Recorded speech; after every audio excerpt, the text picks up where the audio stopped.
दोस्तों, स्वागत है आपका हमारे चैनल आर के वर्मा में। दोस्तों, काशी यात्रा में गंगाराम पटेल और बुलाखीराम नाई ने दिन भर की यात्रा समाप्त कर एक नए नगर में प्रवेश किया। वहां उन्होंने ठहरने के लिए एक उचित स्थान की खोज की और वहीं रैन बसेरा करने का निश्चय कर लिया। और पटेल ने बुलाखी को पैसे देकर शहर में भोजन का सामान लेने भेज दिया और स्वयं अपनी दिनचर्या को निपटाने में व्यस्त हो गए। बुलाखी इस बार भी लौटा और एक नई खबर उसके पास तैयार थी। पटेल जी ने पूछा, क्या बात है भाई बुलाखी, तू आज फिर किसी चिंता में पड़ गया ऐसा लगता है। उसने सोचा इस खबर को पटेल को अभी सुनाऊंगा तो पटेल जी यह कहकर टाल देंगे कि रात्रि होने दे, भोजन करने के पश्चात बिस्तर पर लेटते समय तुझे तेरी बात का उत्तर दे दूंगा। इसलिए उसने वह बात उस समय पटेल को नहीं बताई। वह बात को पेट में डाले रहा। जब वे दोनों भोजन करके निवृत्त हो गए तब बुलाखी ने बात छेड़ी, पटेल जी, आज भी इस शहर में मैं एक नई घटना देख आया हूं।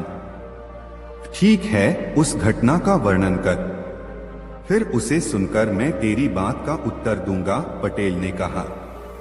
पटेल जी, आज जब मैं बाजार से यहाँ आ रहा था तब मैंने एक घर में देखने ही देखते उस घर में कोहराम मच गया।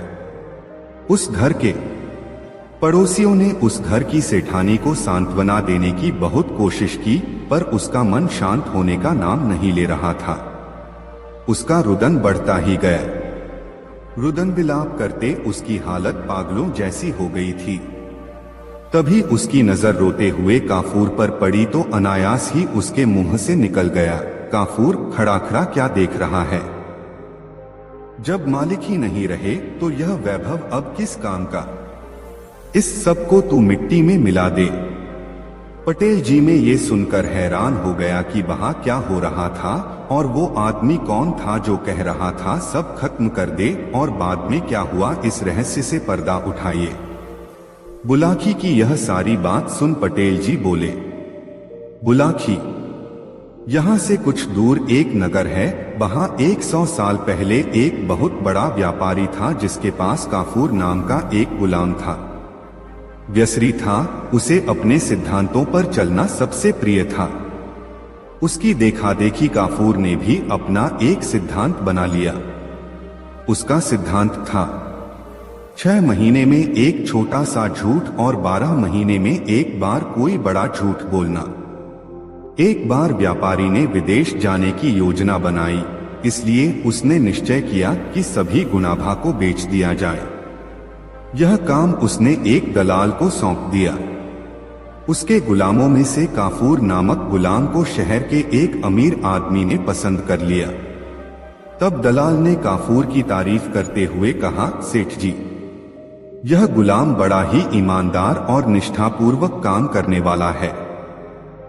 यह तो बड़ी अच्छी बात है। अमीर ने कहा, क्या इसमें कोई बुराई भी है? बस छोटी सी एक ही बुराई है सेठ जी की यह सिद्धांतवादी है। सिद्धांतवादी होना तो कोई बुरी बात नहीं है। इसमें क्या बुराई है? सेठ और अधिक खुश हुआ, मैं खुद सिद्धांतवादी हूँ और मेरा यह सिद्धांत है कि मैं बिना जांचे परखे कभी गुलाम नहीं खरीदता, और जब गुलाम को खरीद लेता हूँ तो उसके सुख दुख का पूरा ख्याल रखता हूँ। अब तुम मुझे इस गुलाम का सिद्धांत बताओ, क्या सिद्धांत है इसका? जवाब दलाल के बजाय गुलाम ने स्वयं दिया, मालिक, मेरा सिद्धांत यह है कि मैं 6 महीने में एक बार एक छोटा सा झूठ बोलता हूँ और 12 महीने में एक बार बड़ा झूठ बोलता हूँ। बस यह सुनकर व्यापारी खिलखिलाकर हंस पड़ा और बोला, बस इतनी सी बात है, मुझे कोई ऐतराज नहीं है। झूठ कौन नहीं बोलता? हम लोगों को तो हर रोज ढेरों झूठ बोलना पड़ता है। झूठ के बिना तो व्यापार चल ही नहीं सकता। व्यापारी ने दलाल को गुलाम की कीमत अदा की और उसे अपने साथ ले गया। काफूर बहुत मेहनती गुलाम था, साथ ही वह व्यवहार कुशल भी बहुत था। वह अपने मालिक की हर आज्ञा का पालन करता था है। व्यापारी का कठिन से कठिन काम वह चुटकी बजाते कर दिखाता था। इतना ही नहीं, कई बार तो उसने उसे संकट से भी उबारा था। उसने अपने परिश्रम और ईमानदारी से अपने मालिक और मालकिन का दिल जीत लिया। वे दोनों काफूर के व्यवहार से बहुत प्रभावित थे। इस प्रभाव का ही यह परिणाम था कि कुछ दिनों बाद ही उन्होंने काफूर को अपना निजी गुलाम बना लिया। एक बार व्यापारी के घर पर कुछ मेहमान आए हुए थे। व्यापारी ने उनके सम्मान में एक दावत का आयोजन किया। यह आयोजन व्यापारी ने अपने रंगमहल में किया था और यह स्थान शहर से बाहर था। दावत शुरू होने वाली थी कि तभी व्यापारी को ख्याल आया कि वह अपना सोने का अतरदान तो घर पर ही भूल गया है। उसने काफूर को बुलाकर उससे तुरंत घर जाकर अतरदान लेकर आने के लिए कहा। मालिक का आदेश पाकर काफूर तुरंत घर के लिए रवाना हो गया। काफूर को इस व्यापारी के यहाँ गुलामी करते हुए आज 6 महीने पूरे हो रहे थे। रास्ते में उसे याद आया कि अपने सिद्धांत के अनुसार उसे आज ही कोई छोटा सा झूठ बोलना चाहिए। काफूर को इस तरह का छोटा मोटा झूठ बोलने के लिए कोई कहानी गढ़ने में अधिक समय नहीं लगता था। उसने तुरंत एक कहानी गढ़ ली। उसने रास्ते से मिट्टी उठाकर अपने शरीर पर लगा ली, सिर के बाल बिखेर लिए। फिर वह रोता पीटता घर के आंगन में जा पहुंचा तथा बिना कुछ कहे आपा पीट पीट कर विलाप करने लगा। कितना नेक था मेरा मालिक! या अल्लाह, तूने मेरे मालिक को इतनी जल्दी क्यों उठा लिया? अच्छा होता कि मालिक के बदले तू मुझे उठा लेता। अब मेरा क्या होगा? इतना कहकर वह और जोर जोर से छाती पीटने लगा। काफूर के रोने की आवाज सुनकर व्यापारी की पत्नी घबरा गई। वह भागती हुई बाहर आई। उसे देखते ही काफूर ने रोते रोते कहा, मालकिन गजब हो गया। मालिक रंग महल में मेहमानों के साथ बैठे हुए थे। एकाएक पीछे की दीवार उन पर गिर पड़ी। मालिक और सभी मेहमान उसके नीचे दब कर मर गए। हाय मालिक! यह सुनकर मालकिन दहाड़े मार मार कर रोने लगी। बात पता चलने पर उसकी दोनों बेटियां और पड़ोसी भी रुदन में शामिल हो गए। घर के दूसरे नौकर भी मालिक की मौत की खबर सुनकर रोने लगे। देखने ही देखते पूरे घर में कोहराम मच गया। पड़ोसियों ने सेठानी को सांत्वना देने की बहुत कोशिश की, पर उसने शांत होने का नाम नहीं लिया। उसका रुदन बढ़ता ही गया। रुदन विलाप करते उसकी हालत पागलों जैसी हो गई थी। तभी उसकी नजर रोते हुए काफूर पर पड़ी तो अनायास ही उसके मुंह से निकल गया, काफूर खड़ा खड़ा क्या देख रहा है? जब मालिक ही नहीं रहे तो यह वैभव अब किस काम का? इस सब को तू मिट्टी में मिला दे। मालकिन के हुक्म की तामील करना गुलाम का फर्ज है। यही सोचकर काफूर ने तुरंत इतीदा उठाया और घर की एक एक चीज को तोड़फोड़ कर रख दिया। मकान के दरवाजे, खिड़कियों, मेज कुर्सियां, पलंग, अलमारी, बर्तन सब कुछ चकनाचूर हो गए। तत्पश्चात मालकिन अपनी दोनों बेटियों, पड़ोसियों व नौकर चाकरों के साथ रोती पीटती रंग महल की ओर चल पड़ी। मालकिन और पड़ोसियों के रंग महल पहुंचने के पहले ही काफूर जल्दी जल्दी रंग महल जा पहुंचा। उस समय व्यापारी मेहमानों के साथ भोजन करने बैठा ही था कि काफूर उसके पास जाकर छाती पीटते हुए रोने लगा। व्यापारी उसको इस हरकत पर बुरी तरह घबरा गया और तत्काल उसने पूछा, काफूर क्या हुआ? तू इस तरह फूट फूट कर रो क्यों रहा है? काफूर ने सिसकते हुए जवाब दिया, मालिक क्या बताऊं, गजब हो गया। मालकिन दीवान खाने में झूले पर बैठी हुई पान चबा रही थी। एकाएक दीवान खाने की दीवार उनके ऊपर गिर पड़ी। मालकिन दीवार के नीचे दबकर मर गईं।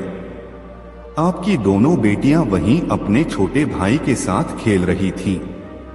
वे सब भी दीवार के नीचे दब गए। गजब हो गया मालिक। काफूर विलाप करने लगा, हाय अब मैं क्या करूं? खुदा, तूने मेरी दयालु मालकिन को इतनी जल्दी क्यों उठा लिया? व्यापारी परोसी हुई थाली छोड़कर उठ गया। वह शोक से विह्वल हो उठा और जो भी चीज सामने पड़ी सबको तोड़ने फोड़ने लगा। रंग महल की कोई भी वस्तु साबुत नहीं बची। मेहमानों ने किसी तरह व्यापारी को संभाला। वे सब रोते बिलखते घर की ओर चल पड़े। अभी वे लोग कुछ ही दूर गए थे कि उन्हें सामने से सेठानी और पास पड़ोस के लोग उधर से आते हुए दिखाई दिए।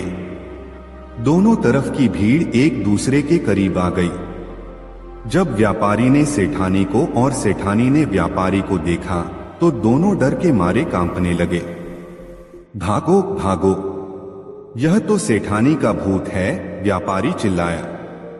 बचाओ बचाओ, यह तो सेठ जी का भूत है, सेठानी बोली।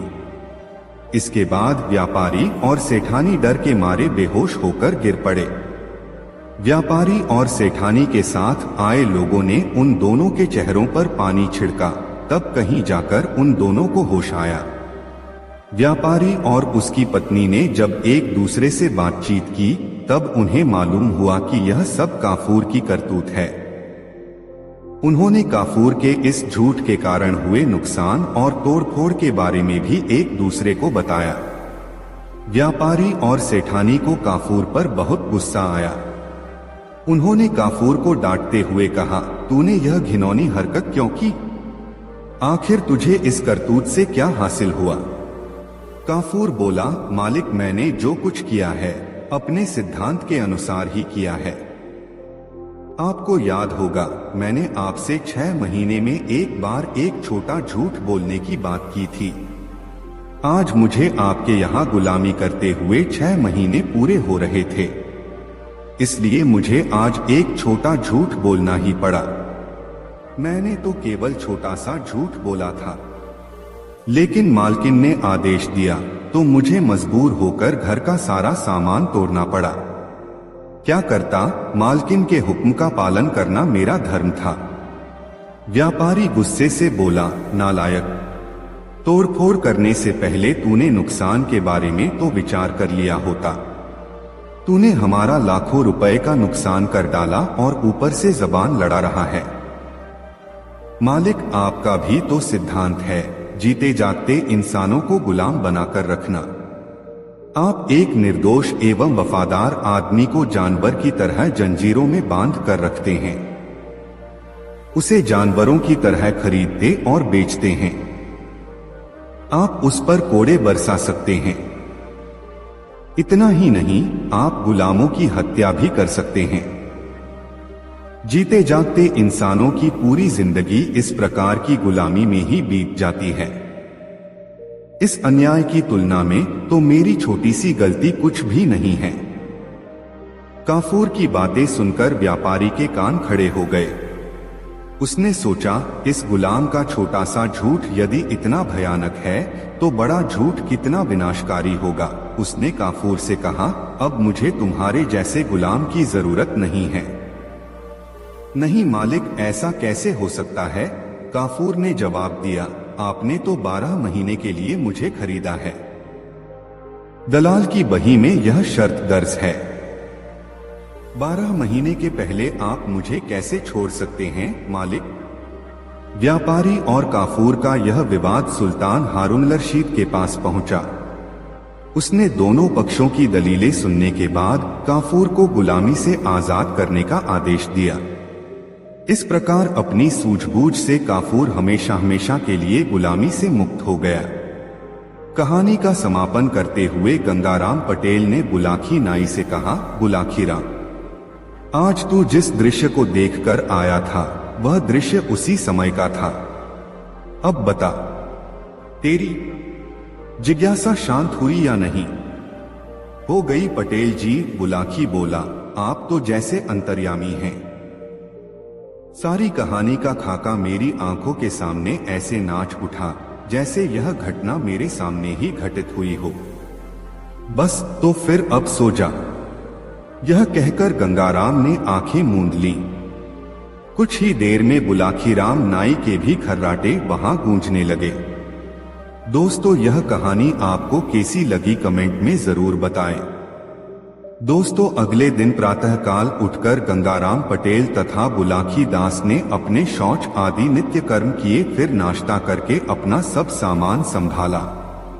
उसके बाद जूनागढ़ से प्रस्थान किया। रास्ते में उन्होंने देखा कि इस क्षेत्र में निवास बड़े धार्मिक, दयालु और धनाढ्य हैं।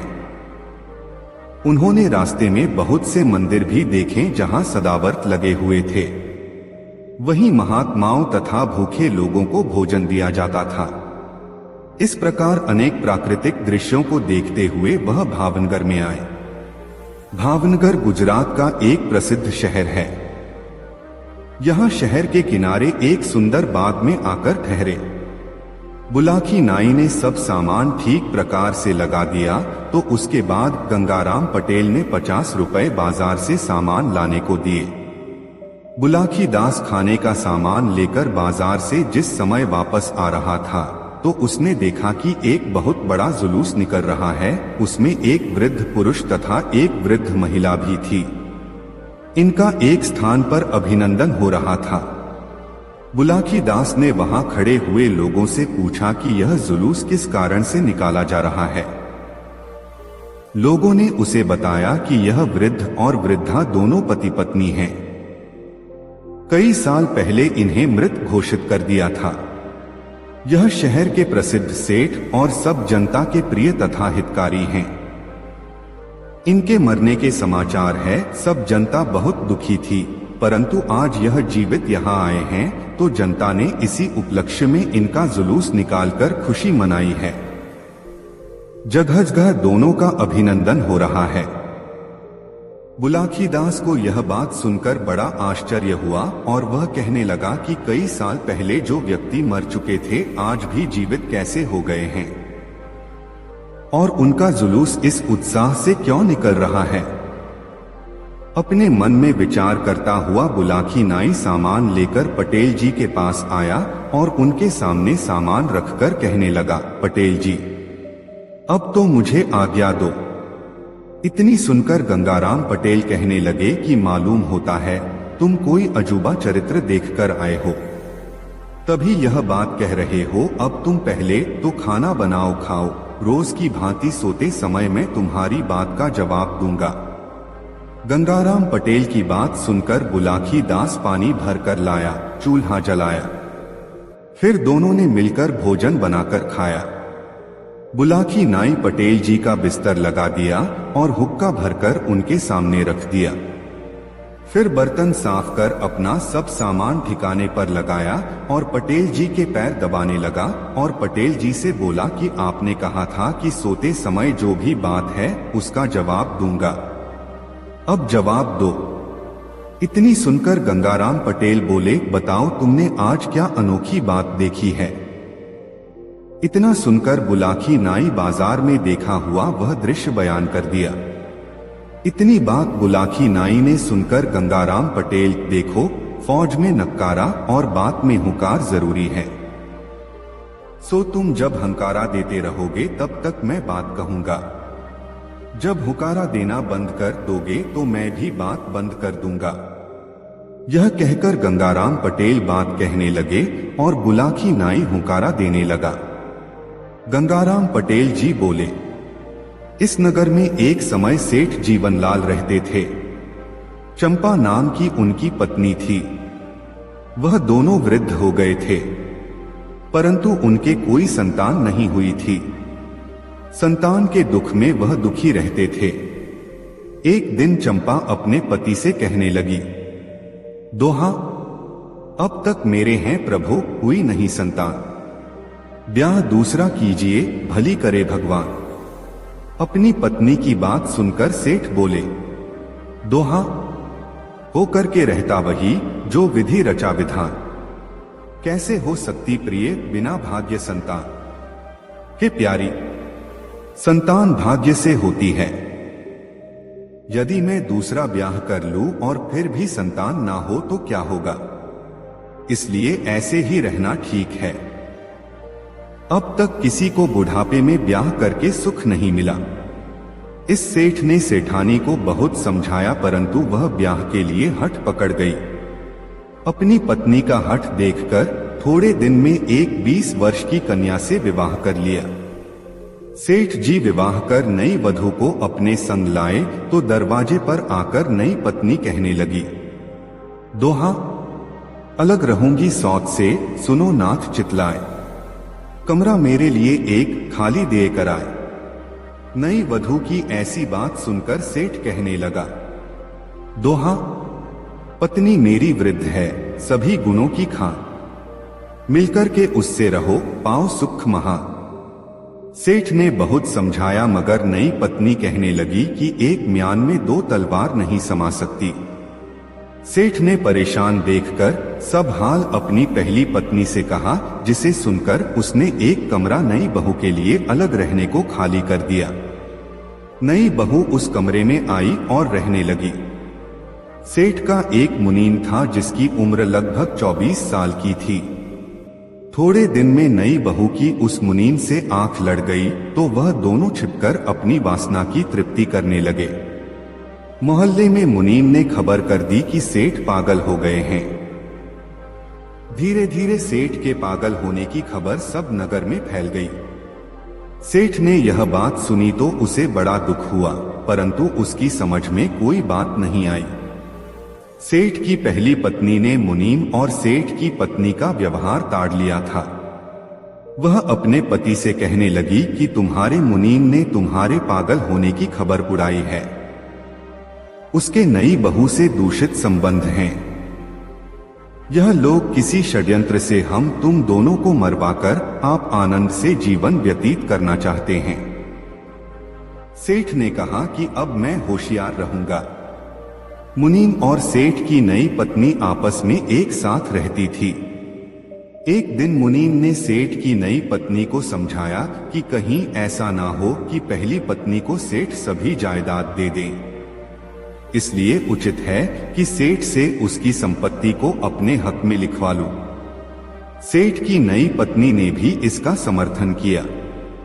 मुनीम उस शाम को शराब पीकर आया और एक लिखा हुआ पत्र सेठ के सामने रख दिया। उसने सेठ को पिस्तौल दिखाकर जबरन उस कागज पर हस्ताक्षर करा लिए। सेठ ने मरने के डर से उस पर हस्ताक्षर कर दिए। अब मुनीम और सेठ की नई पत्नी स्वच्छंद होकर रहने लगे। फिर एक दिन मुनीम ने सेठ को भोजन के साथ विष खिलाकर एक बड़े नाले में बहा दिया और दूसरे दिन मोहल्ले में खबर उड़ा दी कि सेठ पागल थे। ना जाने वह रात में कहां चले गए। यह खबर सुनकर लोग बहुत दुखी हुए। अब पहली बहू के दुख का ठिकाना भी ना रहा। बेचारी बहुत रोई मगर क्या करती। एक दिन उस मुनीम ने सेठ के कपड़ों में खून के कुछ दाग लगाकर और हड्डियों का एक पंजर तलाश करके मोहल्ले में एक खबर सुनाई कि जंगल में सेठ की हड्डियां और वस्त्र मिले हैं। ऐसा मालूम होता है कि उन्हें जंगल में कोई जानवर खा गया। मोहल्ले के लोग वहां गए और सेठ के कपड़ों तथा हड्डियों के पंजर को उठा लाए और वैदिक रीति से दाह संस्कार कर दिया। अब सेठ की नई पत्नी और मुनीम पति पत्नी की भांति मकान में निडर होकर रहने लगे और सेठ की पहली पत्नी को दुख पहुंचाने लगे। वह कहने लगी, मैं सेठ की पत्नी हूं, उसकी संपत्ति मालिक हूं। मुझे सेठ के मरने की बात में भी बहुत लोगों का षड्यंत्र दिखता है। मैं यह सब पुलिस को बताऊंगी। यह सुनकर मुनीम और सेठ की नई पत्नी ने विचार किया कि अभी मामला ताजा है, इसलिए थोड़े दिन तो इसे सुख से रखना चाहिए, जिससे यह सेठ को भूल जाए, फिर इसका भी कुछ इंतजाम कर देंगे। यह विचार कर सेठ की नई पत्नी ने बनावटी प्रेम दिखाकर उसकी खुशामद की और कहा, तुम मुझसे बड़ी हो, मैंने बड़ी भूल की है, जो तुम्हें कष्ट दिया है अब कष्ट नहीं दूंगी, तुम्हें बड़ी बहन बनाकर रखूंगी। जिस नाले में सेठ को जहर खिलाकर फेंका गया था, आगे चलकर उसके किनारे एक महात्मा की कुटिया थी। महात्मा की नजर सेठ की लाश पर पड़ी तो उसने उसे निकलवाया। उसने देखा कि यह मरा नहीं है, बल्कि किसी ने जहर खिला दिया है। महात्मा ने जड़ी बूटियों से उसका इलाज किया तो सेठ का विष उतर गया और उसे होश आ गया। महात्मा ने उसे अच्छी तरह रखा, जिससे कुछ दिनों में वह स्वस्थ हो गया। वह सेठ महात्मा का शिष्य होकर उसी स्थान पर भगवान का भजन करने लगा। अब उसका हृदय समाज से ऐसी घृणा करने लगा कि उसने अपने घर जाने का भी विचार छोड़ दिया। उधर मुनीम आनंद पूर्वक सेठ की नई पत्नी के साथ विहार करता रहा। एक दिन उसने पहली पत्नी को भी विष देकर नौकर से रात में उसी नाले में फिंकवा दिया और महल में खबर कर दी कि सेठ की मृत्यु से दुखी होकर उसकी पत्नी भी ना जाने कहां चली गई है। जब यह बात मोहल्ले वालों ने सुनी तो उन्हें बहुत दुख हुआ, परंतु करते भी तो क्या करते। सेठ की वृद्धा पत्नी की लाश भी उस नाले में बहती हुई उसी महात्मा की कुटिया के पास पहुंची तो महात्मा ने उसे भी निकलवाया और उसका भी जड़ी बूटियों से इलाज कर विष दूर कर दिया। जब उसे होश आया तो सेठ ने बताया कि यह तो मेरी पत्नी है। यह सुनकर महात्मा बहुत प्रसन्न हुआ और स्त्री को भी वही रखा। जब वह स्वस्थ हो गई तो उसने भी उस कुटी पर रहकर भगवान का भजन करने का विचार किया और अपने पति के सहित कुटी पर रहकर भगवान का भजन तथा महात्मा और अपने पति की सेवा करने लगी। महात्मा ने उन दोनों को समझाया कि जल्दी से जल्दी ही ऐसा समय आने वाला है कि मैं तुम्हें इस कुटी से तुम्हारे मकान को ले चलूंगा। पति पत्नी दोनों ने महात्मा की आज्ञा शिरोधार्य मानकर उनके वचनों को मानने का वचन दिया। थोड़े दिन के बाद मुनीम ने सोचा कि सेठ और वृद्ध सेठानी का अंत हो चुका है। मेरी इन बातों का पता सेठ की नई पत्नी को ही है। यदि इसको जान से मरवा दिया जाए तो मैं इस सेठ की सभी जायदाद का अकेला मालिक बन जाऊं। उसने जिस नौकर से सेठ सेठानी को जहर दिलवाया था उसे 5,000 रुपए देने का वादा करके अपनी ओर मिला लिया। रात में सेठ जी की सोती हुई नई पत्नी को भी चाकू से गोद दिया और उसी नौकर से गड्ढा खोदवाकर उसमें गढ़वा दिया। जब नौकर ने 5,000 रुपए मांगे तो उसे मारने को पिस्तौल दिखा दी। नौकर मुनीम की मनसा समझ गया और वहां से भागकर पुलिस के दफ्तर में गया और सेठ सेठानी को विष देने तथा नई सेठानी को जान से मारने की सभी बातें पुलिस को बताई। पुलिस अधिकारी मकान पर छापा मारकर सेठ की नई पत्नी की लाश गधे से निकालकर मुनीम को गिरफ्तार कर जेल भेज दिया। जब यह समाचार एक दिन महात्मा ने कुटी पर सुना तो उसने सेठ सेठानी को सम्मानपूर्वक उस नगर में भेजा। लोगों ने सेठ सेठानी को पहचानकर बड़ी खुशी मनाई और उसी खुशी में जुलूस निकालकर उनका जगह जगह पर सम्मान किया। हे बुलाखी, लोग सच कहते हैं, बुराई का फल बुरा होता है और भलाई का भला। तुम जिन सेठ सेठानी का सम्मान होते हुए देख आए हो वह यही दोनों पति पत्नी हैं, जिन्हें उनके मुनीम ने षड्यंत्र करके मृत घोषित करवाया था। देखो, बुढ़ापे में ब्याह करना बहुत बुरी बात है। दो पत्नी वाले किसी पुरुष को सुख नहीं मिलता। अब रात बहुत हो गई है, इसलिए सो जाओ। दोस्तों, यह कहानी आपको कैसी लगी कमेंट में जरूर बताएं। दोस्तों, काशी यात्रा में गंगाराम पटेल और बुलाखीराम नाई फिर एक नए नगर में पहुंचे और उस नगर में ही रात्रि को विश्राम किया। इस बार भी जब बुलाखीराम को खाने का सामान लाने के लिए बाजार भेजा गया तो वह एक नया दृश्य देख आया। बुलाखी ने देखा, एक घर के अंदर से बहुत तेज प्रकाश बाहर आ रहा था। मैंने जाकर देखा तो कुछ बच्चे लड़ रहे थे। उनके पास एक चमकदार पत्थर था। तभी एक महिला ने ताड़ लिया कि वह करोड़ों का हीरा है। वह महिला वास्तविकता को समझ गई। उसने उन बच्चों से कहा, देखो, वैसे तो यह पत्थर मेरे किसी काम का नहीं है, फिर भी मैं इसे खरीद लेती हूँ। मैं तुम्हें इसके बदले 1,000 मोहरें दे दूंगी। लाओ, अब इसे मुझे दे दो। महिला की आतुरता देखकर बच्चों को पूरा विश्वास हो गया कि पत्थर का यह टुकड़ा साधारण पत्थर नहीं बल्कि कोई मूल्यवान वस्तु है। वह चतुर महिला उसे सस्ते में ले लेना चाहती थी। उसने मुस्कुराते हुए कहा, बहन जी, सच्चे हीरे की कीमत हजारों में नहीं लाखों में होती है, समझी। यह सुनकर महिला समझ गई सौदा सस्ते में पटने वाला नहीं है, इसलिए वह उस हीरे के लिए 50,000 मोहरें देने को तैयार हो गई। इस पर बच्चों ने हीरा देने से इनकार कर दिया। इतने में उनका पिता और घर के सभी सदस्य आ गए। पटेल जी, वह अमूल्य वस्तु क्या थी और उन बच्चों को कैसे मिली, और उस महिला ने बाद में क्या हुआ उन गरीब लोगों का? बुलाखी। बहुत समय पहले बगदाद शहर में हसन रस्सीवाला नाम का एक आदमी रहता था। नाम तो उसका हसन था, मगर चूंकि वह दिन भर रस्सियां बनाने का काम करता था, इसलिए लोग उसे हसन रस्सीवाला कहते थे। उसकी पत्नी और बच्चे भी रस्सी बनाने के काम में उसका हाथ बटाया करते थे। इतनी कड़ी मेहनत करने के बाद भी उसके परिवार का मुश्किल से गुजारा होता था।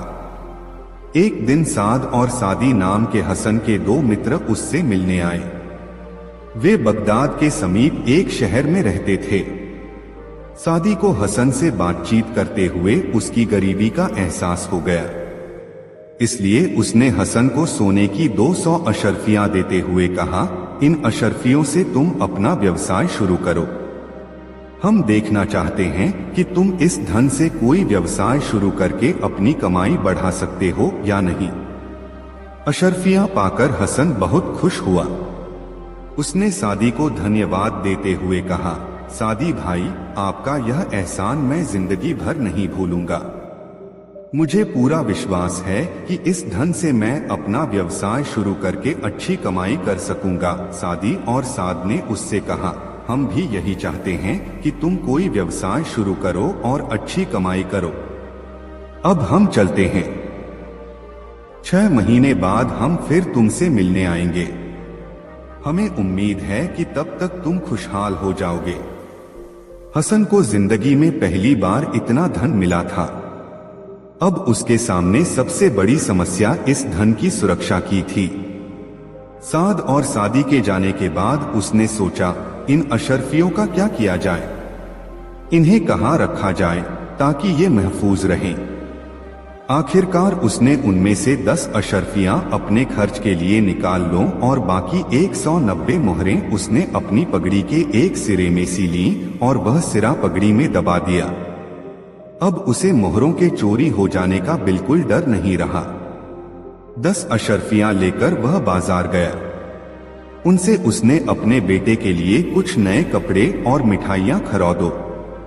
सब सामान हाथ में लिए वह घर लौट रहा था कि एक चील ने मिठाई के डिब्बे पर झपट्टा मारा, पर हसन ने मिठाई का डिब्बा कसकर पकड़ रखा था, इसलिए वह चील के चंगुल में नहीं आया और उसका वार खाली चला गया। आठ चील ने फिर से हसन के सिर पर झपट्टा मारा और उसकी पगड़ी लेकर वह आकाश में उड़ गई। हसन जोर जोर से चिल्लाने लगा। उसने कुछ दूर तक चील का पीछा भी किया, पर उसे अपनी पगड़ी वापस नहीं मिली। आखिरकार हसन निराश होकर घर लौट आया। उसने सारी घटना अपनी पत्नी और बच्चों को सुनाई और अपनी तकदीर को कोसता हुआ सिर पकड़कर बैठ गया। उसने बताया कि चील किस तरह उसकी पगड़ी लेकर आकाश में उड़ गई, जिसमें उसने सोने की 190 अशर्फियां सी रखी थीं। उसकी बातों पर विश्वास न करके उसके परिवार वालों ने उसकी बात हंसी में उड़ा दी। हसन ने अपने मन को यह दिलासा देकर संतोष कर लिया कि खुदा ने ही उसे यह धन दिया था और उसी ने वापस ले लिया, और फिर से रस्सियां बना कर गरीबी में ज्यों त्यों अपना गुजारा करने लगा। 6 महीने के बाद उसके मित्र सादी और साद फिर हसन के पास आए। वे उम्मीद कर रहे थे कि इस बार जब हम जाएंगे तो हसन का एक नया ही रूप देखने को मिलेगा, मगर ऐसा कुछ नहीं हुआ था। उसकी हालत देखकर वह भौंचक के रह गए कि हसन तो पहले की तरह ही फक्कड़ था। जब हसन से उन्होंने इसका कारण पूछा तो उसने उन्हें सारी कहानी कह सुनाई कि किस तरह उसने उनकी दी हुई सारी मोहरें गवा दी। हसन की बात सुनकर सादी को बड़ा गुस्सा आया, लेकिन साद ने कहा, सादी गुस्सा मत करो, हसन ईमानदार आदमी है। हो सकता है कि जो कुछ इसने बताया है वह सच हो। सादी ने हसन को फिर 200 मोहरे देते हुए कहा, हसन, तुम्हारा कहना सच है, लेकिन इस बार तुम्हें सतर्क रहना होगा।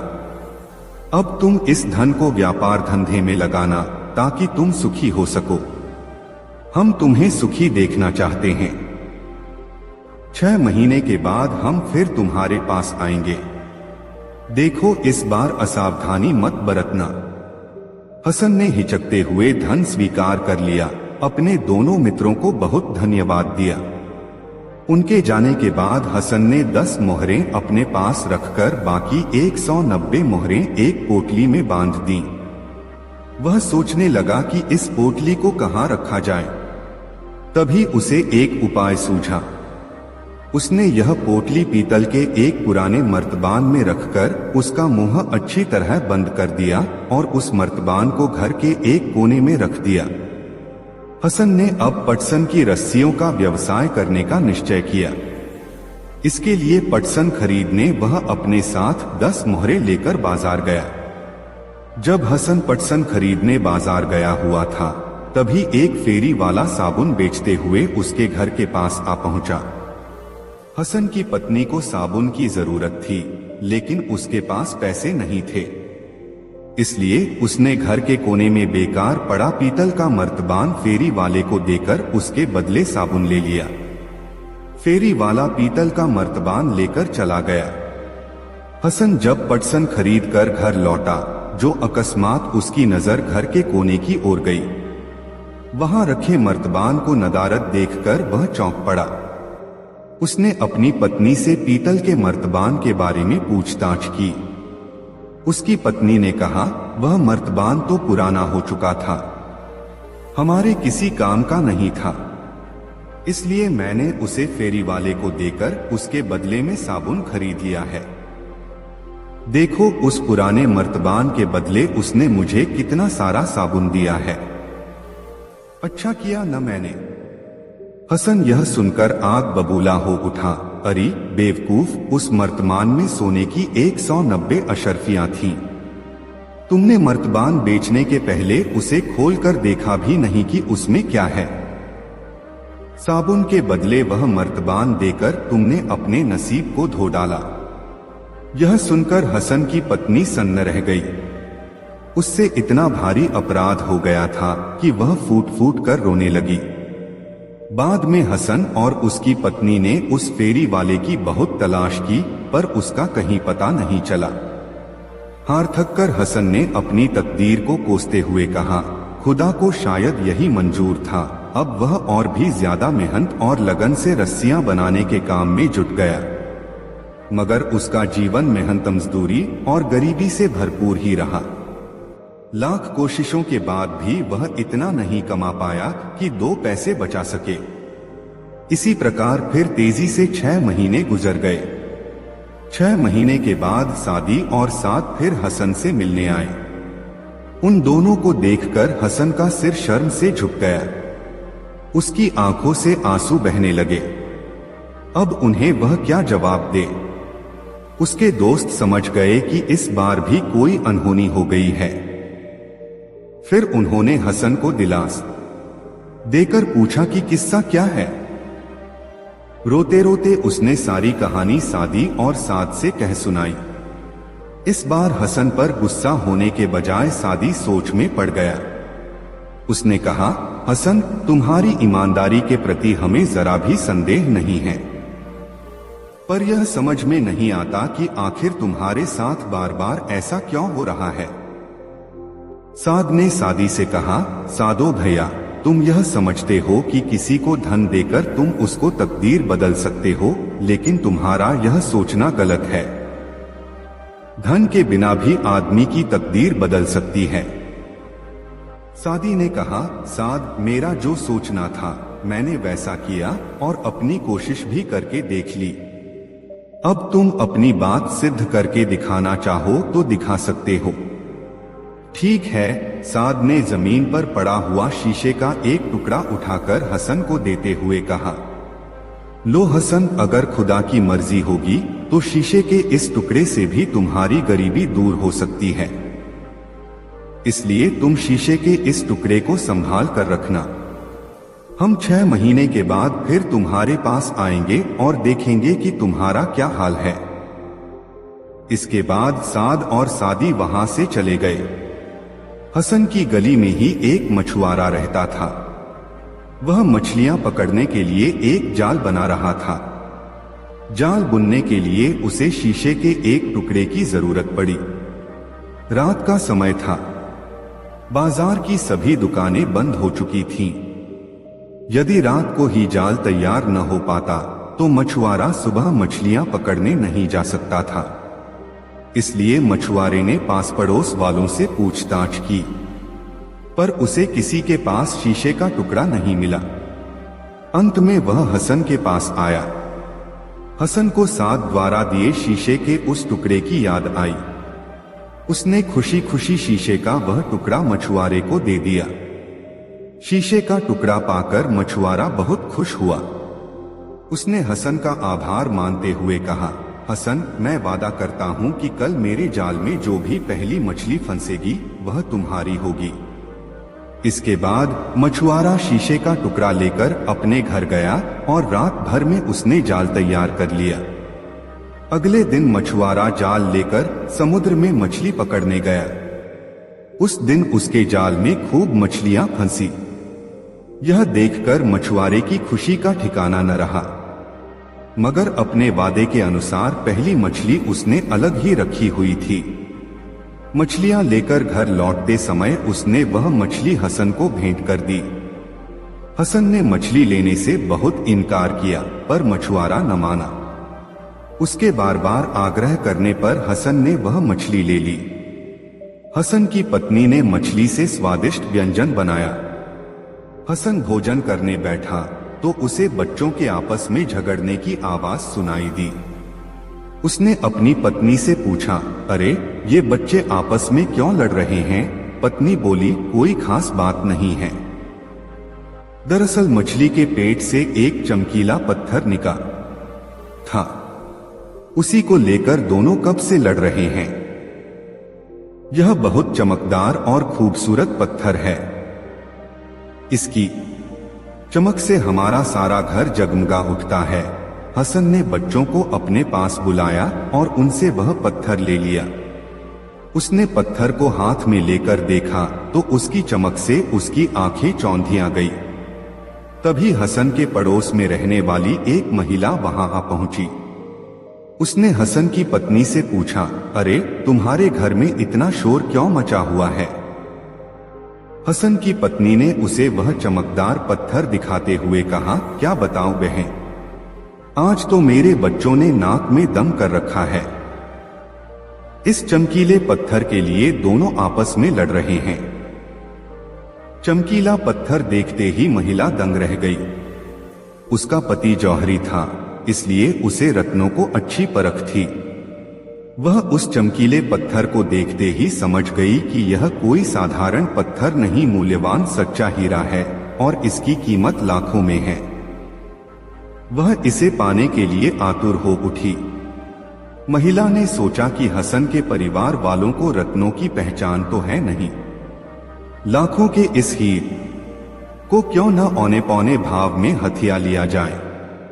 इसलिए उसने हसन की पत्नी से कहा, अगर तुम्हारे बच्चे इस बेकार पत्थर के लिए लड़ रहे हैं तो लाओ इसे मुझे दे दो, मैं तुम्हें इसके बदले बोम मोहरे दूंगी। मगर हसन की पत्नी ने उसे वह चमकीला पत्थर देने के लिए इनकार कर दिया। उस महिला की बात सुनकर वह समझ गई कि यह जरूर कोई कीमती पत्थर होगा। इसलिए वह महिला बिना मांगे इस पत्थर के लिए 20 मोहरे देने को तैयार हो गई। महिला ने देखा कि इतने सस्ते में काम पटने वाला नहीं है, तो वह झट से उस पत्थर के लिए 100 मोहरे देने को तैयार हो गई। दोस्तों, काशी यात्रा में बुलाखीराम नाई ने एक नए नगर में जो कुछ देखा उसका विवरण इस प्रकार है। बुलाखीराम ने देखा कि एक बहुत ही दरिद्र दीनहीन व्यक्ति से, जिसके वस्त्र फटे हुए थे, दाढ़ी बढ़ी हुई थी, राजा के 4 सिपाही राजा के पास ले जाने का आग्रह कर रहे थे, किंतु वह व्यक्ति बार बार उनसे राजा के पास न ले जाने का आग्रह कर रहा था। कौन था वह दरिद्र व्यक्ति? राजा के सिपाही क्यों उसे राजा के पास ले जाना चाहते थे और वह क्यों राजा के पास नहीं जाना चाहता था? इन्हीं बातों के विषय में सोचता हुआ बुलाखीराम वापस लौट आया। रात के समय जब दोनों ने भोजन कर लिया और बुलाखी ने पटेल का बिस्तर लगाकर उसके एक किनारे हुक्का भर कर रख दिया, तो पटेल ने बिस्तर पर बैठकर बुलाखी से पूछा, हाँ तो भाई बुलाखीराम, अब बताओ आज कौन सी नई बात इस शहर में देख आए? इस पर बुलाखीराम ने शाम के समय जो कुछ देखा था सब कह सुनाया। सुनकर पटेल ने कहा, भाई बुलाखीराम, यहाँ से पश्चिम की दिशा में 100 कोस की दूरी पर एक नगर है, धर्मपुर। उस नगर में राजबीर सिंह नाम का एक क्षत्रिय रहता था। उसकी पत्नी का नाम रामवती था। दोनों पति पत्नी आनंद से जीवन व्यतीत करते थे। कुछ दिन पश्चात ईश्वर की कृपा से उनके यहाँ एक पुत्र पैदा हुआ, जिसका नाम उन्होंने सुमन रखा। सुमन जैसे जैसे बड़ा हो गया, माता पिता का अत्यधिक लाड़ प्यार मिलने के कारण वह जिद्दी हो गया था। माता पिता भी क्योंकि उसकी हर जिद पूरी कर देते थे, अतः उसकी जिद करने की आदत बढ़ती ही गई। धीरे धीरे वह 20 वर्ष का नवयुवक हो गया। दैवयोग से उसी दौरान प्रकृति ने अपना प्रकोप दिखाया। एक भयंकर भूकंप उस शहर में आया, जिसके कारण न सिर्फ सुमन का मकान अपितु शहर की भी अधिकांश इमारतें तबाह हो गईं। सैकड़ों लोग मलबे के नीचे दबकर मर गए। हजारों लोग जख्मी हो गए। मरने वालों में सुमन के माता पिता भी थे। इस दारुण दुख के कारण सुमन के दिल पर भारी आघात लगा। उसने जैसे तैसे अपने माता पिता का अंतिम क्रिया कार्य संपन्न किया और फिर अपनी स्थिति पर विचार करने लगा। मकान तो रहने योग्य रहा ही नहीं था, धन भी उसके पास विशेष नहीं था। अब उसे यह चिंता हुई कि उसका गुजारा कैसे होगा। माँ बाप का लाडला होने के कारण कभी उसने ऐसा कोई काम सीखने का प्रयास ही नहीं किया था जो आगे चलकर उसकी जीविका उपार्जन करने में सहायक होता, और मेहनत मजदूरी का काम वह करना नहीं चाहता था।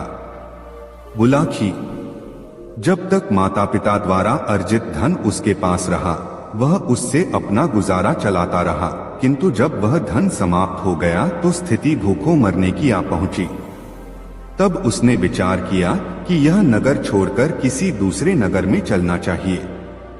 इस नगर में तो सभी लोग उसे जानते हैं, इसलिए वह यहाँ भीख भी नहीं मांग सकता। लेकिन परदेश में ऐसी कोई दिक्कत नहीं है, वहाँ वह भीख मांगकर भी अपना गुजारा कर लेगा, तब भी उसे पहचानने वाला कोई नहीं है।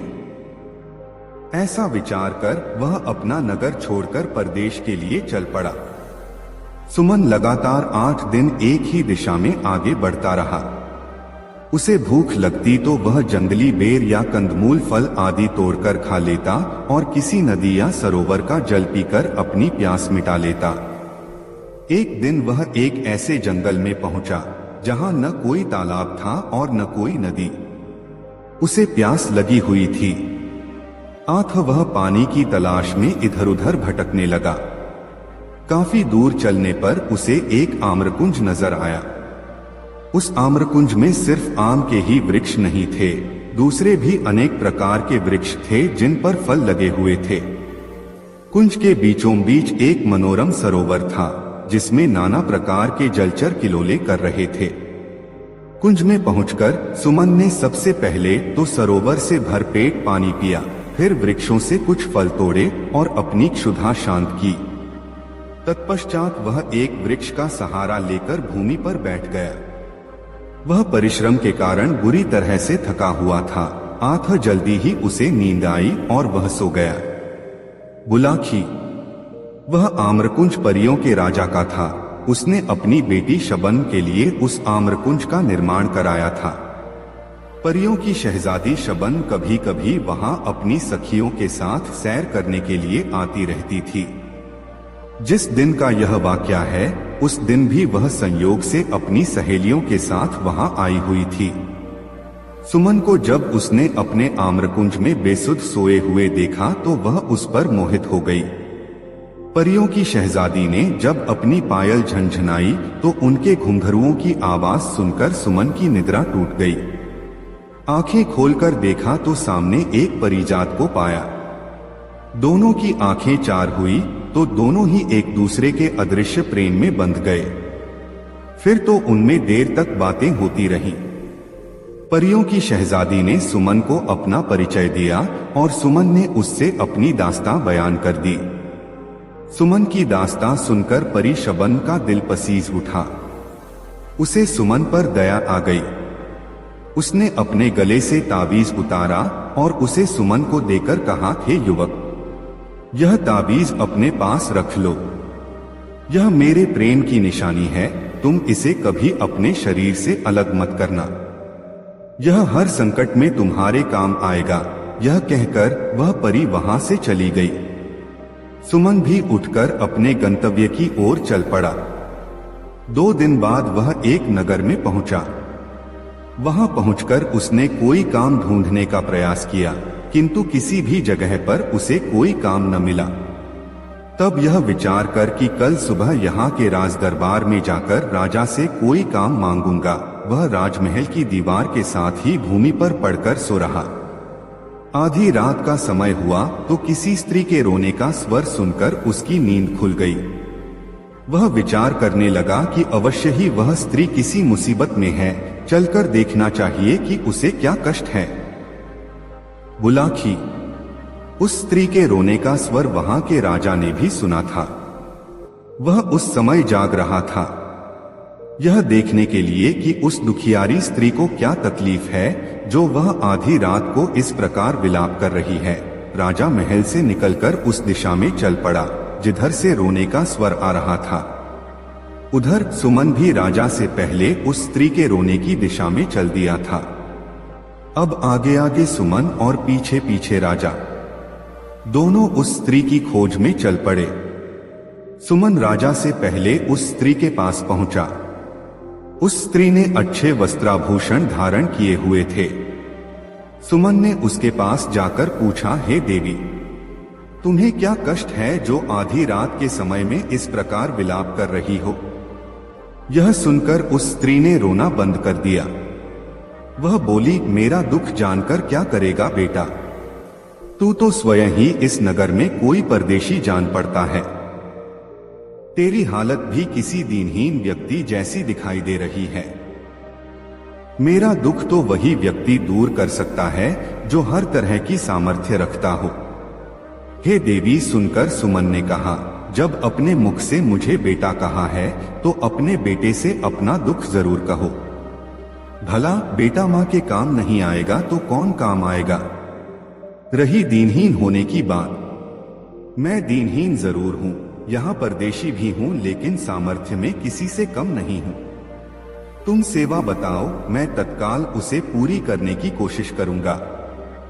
तो सुन बेटा, स्त्री बोली, मैं अपने दुख के लिए नहीं, यहाँ के राजा के दुख के लिए रो रही हूँ। मैं इस राज्य की राज्य लक्ष्मी हूँ।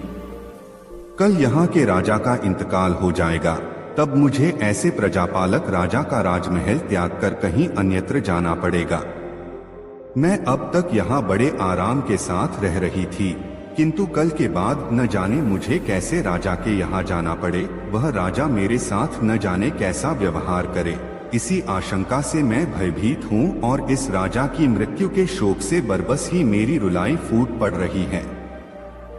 इसी वजह से मेरे आंसू नहीं थम रहे। सुमन कहने लगा, हे मां, तुमने जो यह अजीब बात बताई कि कल यहाँ के राजा की मृत्यु हो जाएगी, मुझे बताओ तो कि उसकी मृत्यु कैसे होगी? राजा तो बिल्कुल भला चंगा और हर तरह से स्वस्थ है, उसे कोई रोग भी नहीं है, फिर उसकी मृत्यु का तो प्रश्न ही नहीं उठता। अरे मेरे भोले बेटे, राज्यलक्ष्मी बोली, मैंने यह कब कहा कि उसकी मृत्यु स्वाभाविक रूप में होगी? उसकी मृत्यु तो एक सिंह के द्वारा होगी। सुन, कल यह राजा आखेट के लिए वन में जाएगा, वहीं एक सिंह शिकार के दौरान इसे मार डालेगा। यह सुनकर सुमन ने कहा, हे मां, जब तुम्हें इतना ज्ञान है कि राजा की मृत्यु सिंह के शिकार के दौरान होगी, तो तुम यह भी अवश्य जानती होगी कि राजा की मृत्यु किस प्रकार टल सकती है। मुझे वह उपाय बताओ, मैं अपने प्राण देकर भी राजा के प्राणों की रक्षा करने की कोशिश करूंगा। देवी बोली, हे परदेशी, उपाय तो है, किंतु वह करना कठिन है। मैं तुझे वह उपाय बताए देती हूँ। उपाय यह है कि जब राजा आखेट करने वन में जाए तो तू भी उसके साथ वन में चले जाना और राजा के साथ परछाई की तरह लगे रहना। सिंह जब राजा को असावधान पाकर उस पर झपटने को हो, उससे पहले ही तू सिंह पर झपट पड़ना और अपनी तलवार से सिंह को मार डालना, लेकिन यह सब तेरी फुर्ती, शक्ति और चपलता पर निर्भर करता है। यदि तनिक भी चूक हुई तो सिंह राजा के साथ साथ तुझे भी फाड़ डालेगा। ऐसा नहीं होगा मां, सुमन ने कहा, मैं बहुत सतर्क रहूंगा और हर हाल में राजा के जीवन की रक्षा करूंगा। तेरा कल्याण हो, कहकर वह स्त्री अंतर्धान हो गई। राजा ने अंधेरे में छिपकर उन दोनों का सारा वार्तालाप सुना। उसे अनजाने मित्र सुमन के ऊपर गर्व हो आया, जो न तो यहाँ का निवासी ही था और न राजा का कोई मित्र अथवा रिश्तेदार, फिर भी वह उसके लिए अपनी जान जोखिम में डालने को तैयार था। राजा उसी समय उसके सामने जाहिर होना चाहता था, किंतु न जाने क्या सोचकर उसने अपना कार्यक्रम बदल दिया। वह घूमा और सीधा अपने महल में चला गया। सुमन भी लौटकर अपने पहले वाली जगह पर पड़कर सो गया। बुलाखी राम जब राजा अपने महल में आकर पलंग पर लेटा तो वह अपने मन में विचार करने लगा कि कल मैं शिकार करने के लिए जाऊंगा ही नहीं, और जब जंगल में जाऊंगा ही नहीं तो सिंह के हाथों मेरी मौत कैसे हो जाएगी। ऐसा विचार करके राजा ने निश्चय कर लिया कि कल किसी भी हालत में वह वन की ओर नहीं जाएगा, चाहे कैसी भी आवश्यकता क्यों न पड़ जाए। लेकिन राजा का यह निश्चय अगले दिन धरा का धरा रह गया। भोर होते ही राजा का एक परम मित्र उसके पास आ पहुंचा। उसका वह मित्र स्वयं भी एक रियासत का राजकुमार था और एक दक्ष शिकारी भी था। उसने जब राजा से शिकार करने के लिए वन में चलने को कहा तो राजा इनकार न कर सका और अपने शिकारियों को साथ लेकर वन की ओर चल पड़ा। इस बीच सुमन साये की तरह राजा के साथ लगा रहा। उस बेचारे के पास कोई हथियार तो था नहीं, अतः उसने निश्चय कर लिया कि अपने हाथों से ही वह सिंह का मुकाबला करेगा। हाका शुरू हुआ। शिकारी ढोल बजा जाकर जंगली जानवरों को खदेड़कर उस दिशा में लाने लगे जिधर राजा मचान पर अपने हथियारों से लैस होकर बैठा था। थोड़ी देर में एक कद्दावर सिंह उसे नजर आया। हाका तंग हुआ तो सिंह सीधा मचान की ओर लपका। राजा ने निशाना बांधा और सिंह पर तीर छोड़ दिया, लेकिन दुर्भाग्यवश तीर सिंह की छाती में न लगकर उसकी पूंछ के समीप जा लगा। इससे सिंह उत्तेजित हो गया और उसने मचान की ओर छलांग लगा दी। इस बार राजा ने उसकी ओर अपना भाला फेंका जो सिंह की पीठ में जा धंसा। सिंह ने एक झुरझुरी सी ली, अपनी पीठ लहराई और राजा का फेंका हुआ भाला उसकी पीठ से निकलकर नीचे गिर गया।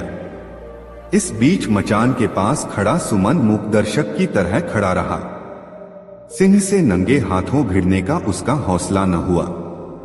तभी अचानक उसे याद हो आया कि परी शबन ने उसे एक ताबीज दिया था और कहा था कि यह ताबीज हर संकट में उसकी रक्षा करेगा। सुमन ने तब उस ताबीज को आजमाने का निश्चय कर लिया। उसने गले में लटके ताबीज को रगड़ा। रगड़ते ही तुरंत एक चमत्कार हुआ। शबन वहां प्रकट हुई और एक चमत्कारी तलवार उसे सौंपकर बोली, मुकाबला करो युवक, जीत तुम्हारी होगी। यह कहकर वह तुरंत ही अंतर्धान हो गई। सब कुछ इतनी जल्दी घटा कि राजा यह जान ही न सका कि कब परी वहां प्रकट हुई और कब अंतर्धान हो गई। बहरहाल सुमन के हाथों में तो अब एक अमोघ अस्त्र आ चुका था। अगली बार जब सिंह राजा की ओर उछला तो उसने एक भी पल का समय गवाए बिना तलवार सिंह के पेट में घुसेड़ दी। सिंह मरकर भूमि पर गिर पड़ा। सिंह के मरते ही राजा का आतंकित चेहरा फिर से खिल उठा। राजा के साथ गए सभी शिकारी भी शोर मचाने लगे कि राजा ने सिंह का शिकार कर लिया है। वह राजा की जय जयकार करने लगे। सुमन ने उनके आनंद में खलल डालना मुनासिब न समझा। वह जिस प्रकार राजा के साथ आया था, राजा के लौटने से पहले ही शहर लौट गया। दूसरे दिन राजा को सुमन का ध्यान आया। उसने गंभीरता से मनन किया तो उसे मालूम हुआ कि सिंह की मृत्यु उसके भाले से नहीं, उस अनजान मददगार की तलवार से हुई थी, जो किसी देवदूत के समान अचानक ही वहां उसकी मदद के लिए पहुंच गया था। तब उसने सुमन को ढूंढकर लाने के लिए आदेश जारी कर दिए। दरअसल राजा सुमन को बुलाकर उसे सम्मानित करना चाहता था। वह चाहता था कि इस सेवा के बदले में वह उस युवक को सम्मान के साथ साथ कोई सम्मानीय पद भी अपने दरबार में दे, ताकि वह कुछ पूर्ण हो सके। इतनी कहानी सुनाकर पटेल जी खामोश हो गए। उन्होंने हुक्के की निगाली मुंह में लगाकर एक जोरदार कश खींचा। कुछ देर उस कश का आनंद उठाया, फिर ढेर सारा धुआं मुंह से उगलकर आगे कहा, बुलाखी, कहानी खत्म हो गई। अब पहचान की। वह युवक कौन था जिसे तू शाम को देखकर आया था? तो क्या स्वयं सुमन ही वह व्यक्ति था? बुलाखी बोला, और उसी को राजा के सिपाही अपने साथ ले चलने का आग्रह कर रहे थे, ताकि राजा उसे सम्मानित कर कोई अच्छा सा पद उसे राज दरबार में दे सके। बिल्कुल सही समझा तुमने, पटेल बोले, और चूंकि अब तुम्हारे प्रश्न का उत्तर तुम्हें मिल गया है, इसलिए अब लंबी तान कर सो रहो। मुझे भी बहुत जोरों से नींद आ रही है। तत्पश्चात दोनों सो गए। रात बीतती रही। दोस्तों, कहानी कैसी लगी कमेंट में जरूर बताएं। दोस्तों, यह कहानी आपको कैसी लगी कमेंट में जरूर बताएं। ऐसी और नई मजेदार कहानी सुनने के लिए हमारे चैनल आरके वर्मा को सब्सक्राइब जरूर कर लें और यह वीडियो अपने मित्रों को जरूर शेयर करें। वीडियो देखने के लिए आपका बहुत बहुत धन्यवाद। मिलते हैं किसी अगले वीडियो में, तब तक के लिए जय श्री राधे राधे। धन्यवाद।